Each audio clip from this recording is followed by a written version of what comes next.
Good morning, and welcome to this morning's Performing Arts series presented by the Kennedy Center and the Prince William Network. Today, we will be showcasing the ancient traditional classical music and dance from India. My name is Shubhendra Rao, and I play an Indian instrument called the Sitar. I'm Rani Ramaswamy, choreographer and performer of classical South Indian dance. Here in the United States of America, all of you are exposed to Western classical music, to folk music from your heritage, and of course the popular singers and bands. Similarly, in India, we have not just one classical traditional music, but two distinct styles of classical music, one from the northern region of India called the Hindustani Sangeet, of which I am a representative, and from the southern region of India called the Carnatic classical music system. Now, in the United States, you have dances such as ballet, modern, jazz, and several folk styles. In India, we have classical dances and folk dances from all over the country, and we'll be focusing on one of those styles today. I hope in the next 1 hour, you can get an insight into a very old and ancient classical music and dance tradition. Thank you. Thank you.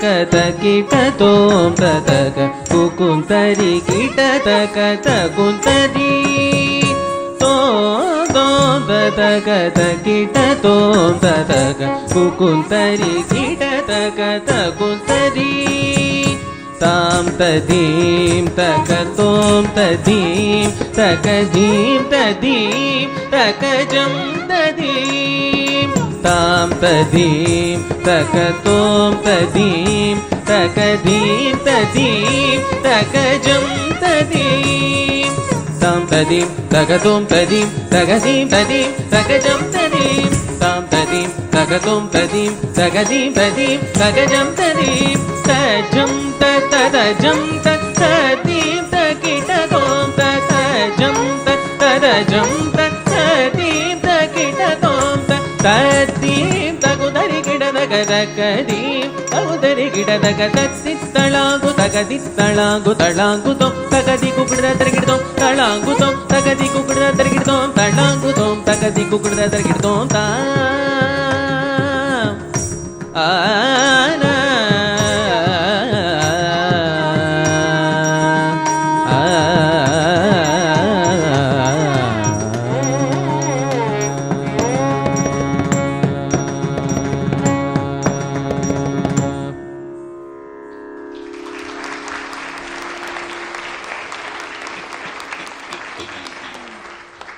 In India, dance is believed to have been created by the gods for the enjoyment of people, and that when it was first created, there was only one style of dance. But because of the cultural diversity of India, with 15 major languages and 3,000 dialects spoken, and because dance was taught as an oral tradition, it absorbed this cultural diversity and became 5 distinct classical styles, each originating from the different regions of India. Today, we'll be focusing on Bharatanatyam, a classical dance from southeastern part of the country. The short dance piece that you saw is called Pushpanjali, which means offering. And the tradition of the dancers entering the stage and offering salutation comes from its origin in the temples. Until the early 19th century, this dance was only performed in the Hindu temples during festivals and celebration. But now, you can see Bharatanatyam performed on stages all over the world. The name Bharatanatyam comes from three Indian words: Bha for bhava, which means expression, Ra for raga, which is melody, and Ta for tala, which means rhythm, and Natyam means to dance. The technique of Bharatanatyam has two distinct aspects: Nritta or abstract dance, Abhinaya or expressive dance. A student of Bharatanatyam spends about 2 to 3 years studying the basics of abstract dance, which are called adavus or steps. There are about 35 to 40 different steps that the dancer has to learn, right and left in 3 speeds. We will now demonstrate a few of these adavus.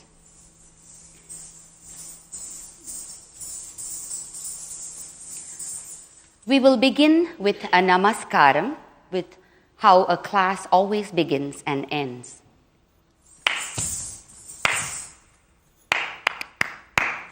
Thanking the earth for letting us dance on her, thanking the heavens for strength and knowledge, thanking the teachers for teaching us, and thanking the audience for watching us.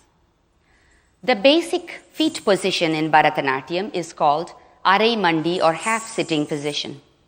This is a very important position because the dancer spends over 50% of the time maintaining this position. The arm position, basic arm position, is called Arambasthanam or beginning position. The dancer uses the feet as a percussive instrument and beats out complex rhythmic patterns. So different parts of the foot is used to make different sounds. The first step that we will do for you is called Tattadavu, which uses the entire flat foot. Seiya, sei, seiya, sei, seiya, sei, seiya, sei, seiya, sei, seiya, sei. The dancer first has to learn all the feet first, and then hands are introduced. But now, today, we will be combining both of them. The next set of adavus uses the heel of the foot. Seiyum, tat, tat, seiyi, tao. Seiyum, tat, tat, seiyi, tao. Seiyum, tat, tat, seiyi, tao. Seiyum, tat, tat, seiyi, tao. Seiyum, tat, tat, seiyi, tao. Seiyum, tat, tat, seiyi, tao. Hastas or hand gestures are very important in both aspects of Bharatanatyam. In abstract dance, there are fewer number and it's used ornamentally. The rule is where the hands go, the eyes follow. The next set of adavus use the ball of the foot. Sei, sei, tao. Sei, sei, tao. Sei, sei, tao. Sei, sei, tao. Sei, sei, ta. Sei, sei, ta. Sei, sei, ta. Sei, sei, ta. The last step that we'll demonstrate is called Sharikkaladavu, which means sliding step. And you'll see a gradual progression of complexity in the steps. Tat, sei, tong. Dit, sei, tong. Tat, sei, tong. Dit, sei, tong. Tat, sei, tong. Dit, sei, tong. Tat, sei, tong. Dit, sei, tong. Tat, sei, tong. Dit, sei, tong. Tat, sei, tong. Dit, sei, tong. Tat, sei, tong. Dit, sei, tong. Tat, sei, tong. Dit, sei, tong.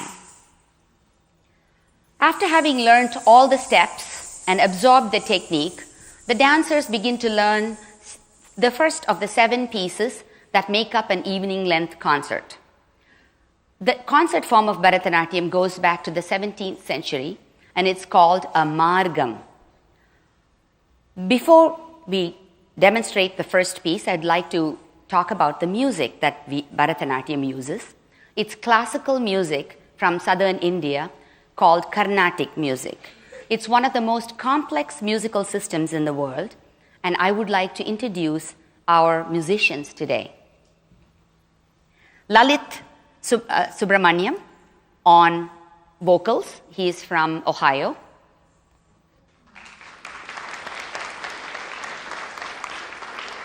Rajana Swaminathan from Maryland plays the two-headed drums called Mridangam from southern India. Anjana Swaminathan, also from Maryland, plays the South Indian violin. And Aparna Ramaswamy is playing the cymbals and vocalizing the rhythms. After Pushpanjali, the dancer learns Allarippu, which is a warming up dance. By isolating the various parts of the body and moving it, the dancer warms up the body and mind for an entire recital. Bharatanatyam was meant to be a solo form, and usually the dancer performs for about 2 hours. Allarippu.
While choreographing a margam, a choreographer has the freedom to select music from the thousands of compositions that exist in the classical Carnatic repertoire. Traditionally, after Allarippu comes a piece called Jatishwaram, which is an abstract dance where the dancer translates music into movement. Today, we will not be performing the Jatishwaram, but we'll move on to the Varnam, which is the most complex piece in a Bharatanatyam recital. This piece combines both the aspects, the abstract and the expressive. The expressive aspect of Bharatanatyam is called Abhinaya. There are 4 ways of expressing Abhinaya. Ankika Abhinaya, which is using the entire body.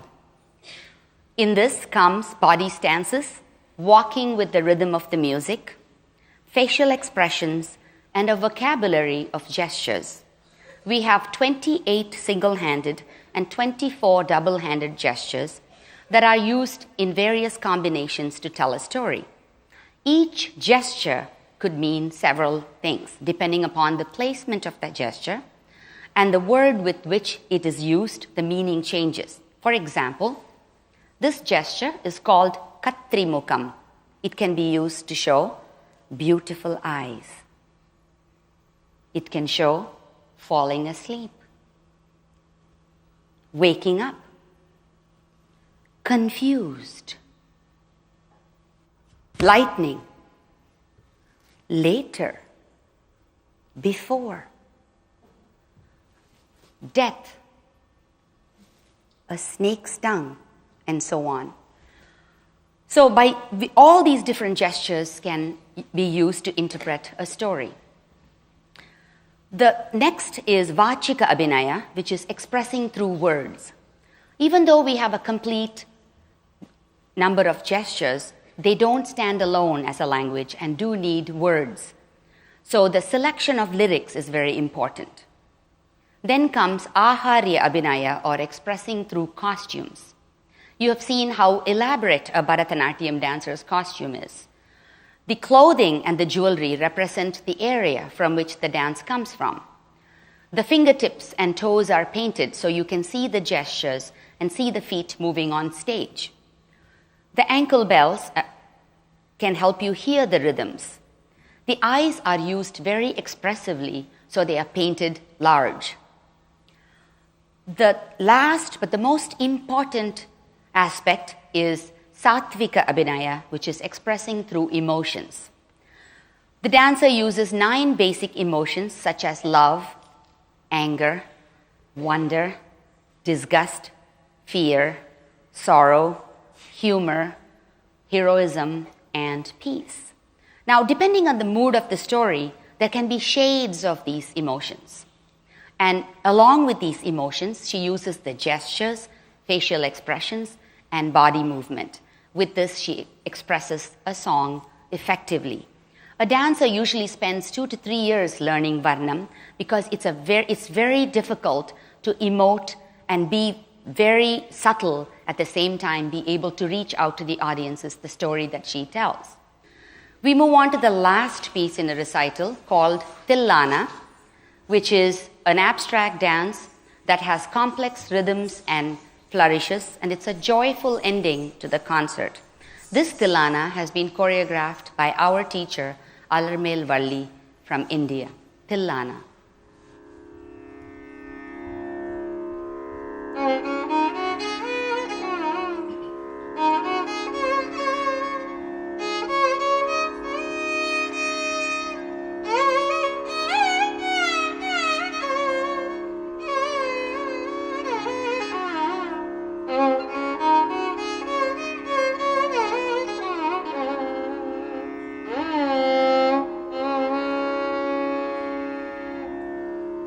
Dhim ta dhim ta dhim ta dhirana, dhim ta dhim ta dhim ta dhirana, jadu daga dhim ta dhim ta dhim ta dhirana, jadu daga dhim ta dhim ta dhim ta dhirana, jadu daga dhom ta dhim ta dhirana, tanadi tanadi tanadi tadim tadim tadirana, jadu daga dhom tadim tadirana, tanadi tanadi tanadim tadim tadim tadirana, jadu daga dhom tadim tadim. தனதி தனதி தனதீம் ததீம் ததீம் ததீரன ஜடுதகதோம் ததீம் ததீரன தனதி தனதி தனதீம் ததீம் ததீம் ததீரன ஜடுதகதோம் ததீம் ததீரன தனதி தனதி தனதீம் ததீம் ததீம் ததீரன ஜடுதகதோம் ததீம் ததீரன தனதி தனதி தனதீம் ததீம் ததீம் ததீரன ஜடுதகதோம் ததீம் ததீரன தனதி தனதி தனதீம் ததீம் ததீம் ததீரன ஜடுதகதோம் ததீம் ததீம் ததீம் ததீம் ததீரன ஜடுதகதோம் ததீம் ததீரன தனதி தனதி தனதீம் ததீம் ததீம் ததீரன ஜடுதகதோம் ததீம் ததீரன தனதி தனதி தனதீம் ததீம் ததீம் ததீரன ஜடுதகதோம் ததீம் ததீரன தனதி தனதி தனதீம் ததீம் ததீம் ததீரன ஜடுதகதோம் theme ததீரன தனதி தனதி தனதீம் ததீம் ததீம் ததீரன ஜடுதகதோம் ததீம் ததீரன தனதி தனதி தனதீம் ததீம் ததீம் ததீரன ஜடுதகதோம் ததீம் ததீரன தனதி தனதி தனதீம் ததீம் ததீம் ததீரன ஜடுதகதோம் ததீம் ததீரன தனதி தனதி தனதீம் ததீம் ததீம் ததீரன ஜடுதக தனதி தனதி தனதீம் ததீம் ததீம் ததீரன ஜடுதகதோம் theme ததீரன தனதி தனதி தனதீம் ததீம் ததீம் ததீரன ஜடுதகதோம் theme ததீரன தனதி தனதி தனதீம் ததீம் ததீம் ததீரன ஜடுதகதோம் ததீம் ததீரன தனதி தனதி தனதீம் ததீம் ததீம் ததீரன ஜடுதகதோம் theme ததீரன தனதி தனதி தனதீம் ததீம் ததீம் ததீரன ஜடுதகதோம் theme ததீரன தனதி தனதி தனதீம் ததீம் ததீம் ததீரன ஜடுதகதோம் ததீம் ததீரன தனதி தனதி தனதீம் ததீம் ததீம் ததீரன ஜடுதகதோம் ததீம் ததீரன தனதி தனதி தனதீம் ததீம் ததீம் ததீரன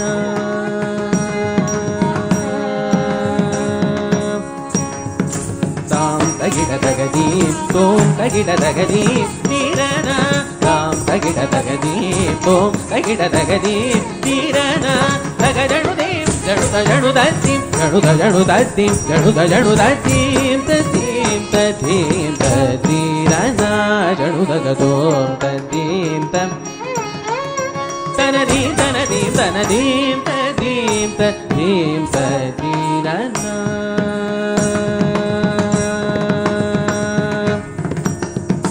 கிண்ணோர் பணியும் மாதவாயாரவாய் எண்ணும் போதே இனிக்கும் குழலூதும் விண்ணோர் பணியும் மாதவாயாரவா எண்ணும் போதே இனிக்கும் குழலூதும் கண்ணானின் கழல் சரணம்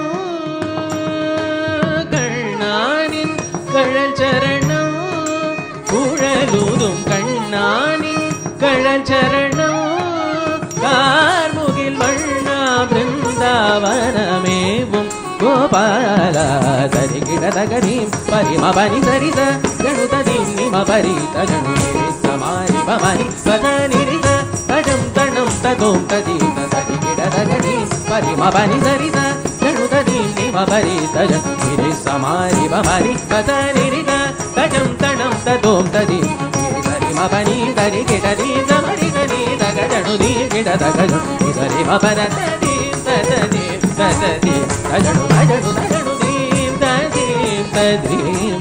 di rana janu daga to di rana tanadi tanadi tanadi di rana janu daga to di rana tanadi tanadi tanadi di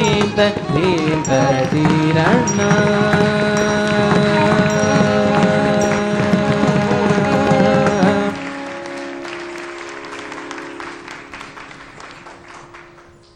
So I've given you a short introduction to South Indian classical dance, Bharatanatyam, and South Indian classical music, Carnatic music. And now I would like to introduce two amazing artists from the northern part of India, Shubhendra Rao, whom you met, and Saskia Rao, both soloists and composers of the highest caliber from the northern part of India. Thank you.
Thank you very much. The first thing that one notices when a person goes to listen to Indian classical music for the first time is that we have no sheets. We don't read any music, but where is it coming from? It's all coming because this whole music is improvised music, improvised within a very strict classical traditional structure that is taught orally from the master to the disciple, goes on for generations, from one generation to the next generation. So there is music that is never read, but we practice for years and years the rules and regulations of the music, how to improvise, how to play your instrument, and slowly begin. So this is a long study that we undergo. As I said, the origin of the music goes back to almost 3,000 years. In India, we have the ancient scriptures, the holy scriptures, the Vedas and the Upanishads. And this is where it said the music originated from. Very spiritual in character. And initially, of course, it was always sung and played in the temples. But then, from the 12th century onwards, music then moved to the courts of the various kings that we had. And in the last 100 years or so, of course, now it is concert going, where Indian music is being featured and performed at concert halls and music festivals across the globe. Talking about my own instrument, the sitar, in India there is various kinds of string instruments, and the parent name given to all string instruments is called a veena. And according to Indian mythology, the goddess of learning, Saraswati, has a veena in her hand, because music is something, also education, it's something so deep within. It's a language which is perhaps the most universally understood. We don't need any other language or any other grammar to understand, because through music we can speak. So the Indian veena, and then over a period of about 600 to 700 years, India was also deeply influenced by the Persian civilization. And there, even today in Iran, there is an instrument called the Sitar. So the fusion of two instruments, the Indian veena and the Persian Sitar, is what has given rise to the sitar. I would like to now show a few things about how to play the instrument, the physical structure, the long neck with two gourds. Now, this round thing that you're seeing is basically a pumpkin gourd, a pumpkin that is specially grown to make sitars in certain regions of India. They carve it out completely, and the hollow thing is kept in the river for 5 years, 10 years, then taken out, then again it's dried, because to make it into an instrument it has to be strong. So then the long neck is made of a kind of a teak wood, and the second small little gourd that you see is originally, of course, it used to be the pumpkin gourd, but now sometimes we also use wood. The whole instrument is hollow and acts as a resonating sound box. To play the sitar has 20 strings in total. Most of Indian string instruments, the beauty is that we have 2 layers of strings. On the sitar, I have 7 playing strings, 4 melodic and 3 rhythmic. And underneath these strings, playing strings, are what we call the resonant or the sympathetic strings. In the beginning, you must have heard me strum.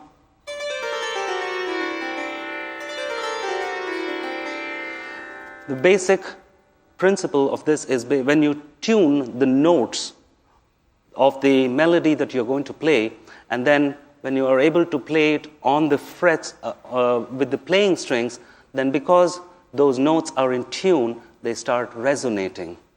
So it helps in the continuation of the sound. Now, another very unique feature of the sitar is the fact that I can move my hand, my left hand, from top to bottom, as you all saw. But I can also stay in one place, and by bending or pulling of the string, I can take up to 5 notes. So sometimes maybe you saw that my hand is still here, but you're hearing more. So like...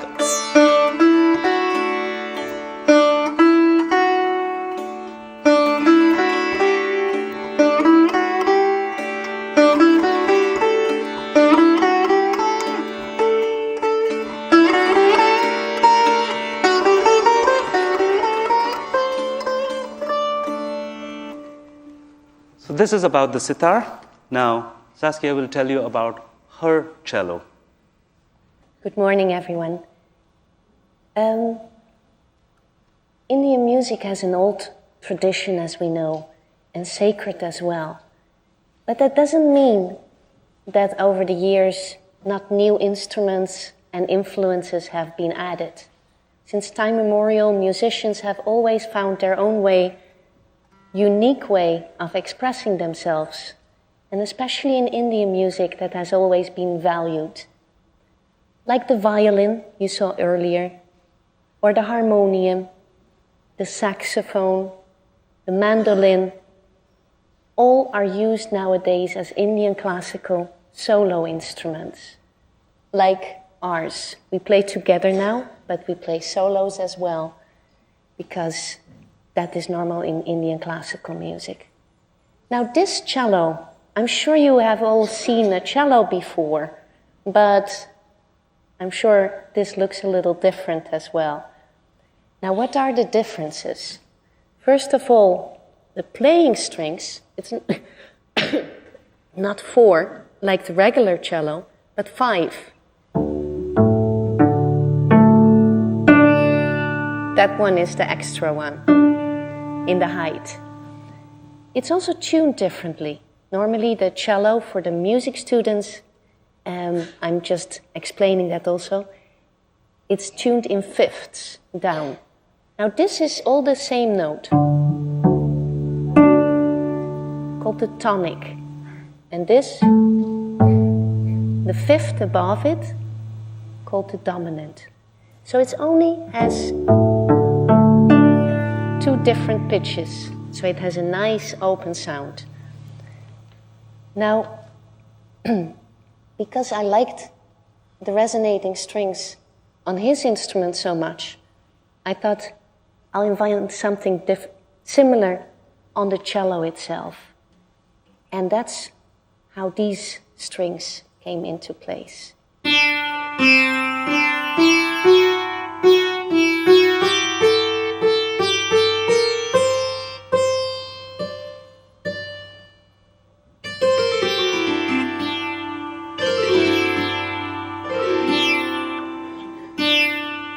And I can tune them from here.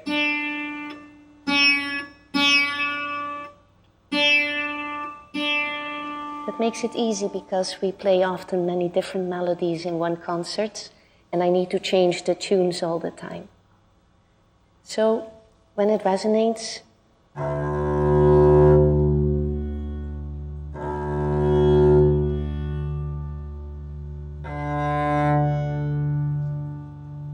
so it has this whole open kind of sound, which I was very happy with. Now I would like to invite Rani Ramaswamy back on the stage and talk a little about our collaborative project, Yatra.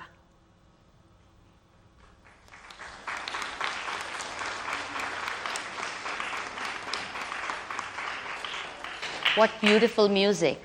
Now, Ragamala had an opportunity to work with these amazing musicians.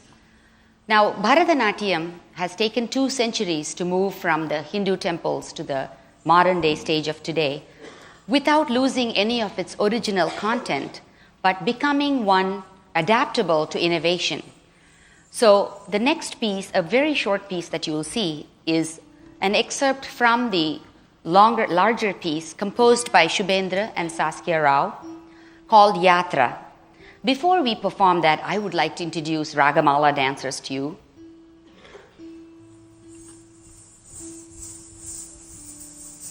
Aparna Ramaswamy, Tamara Nadal, Ashwini Ramaswamy,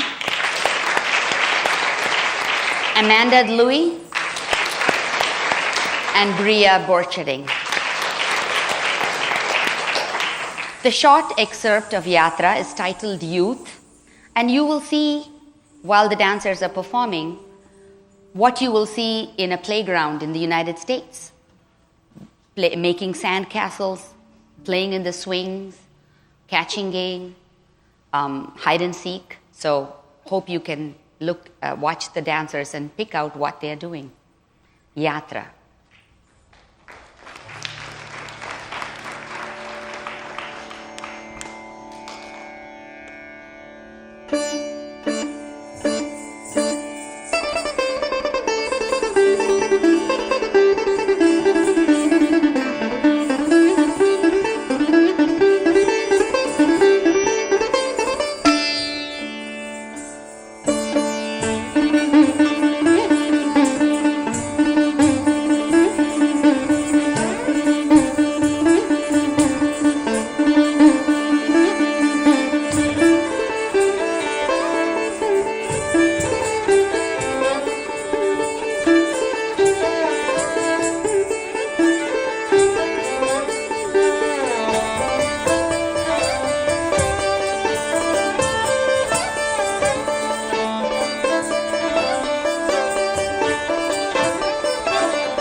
Thank you.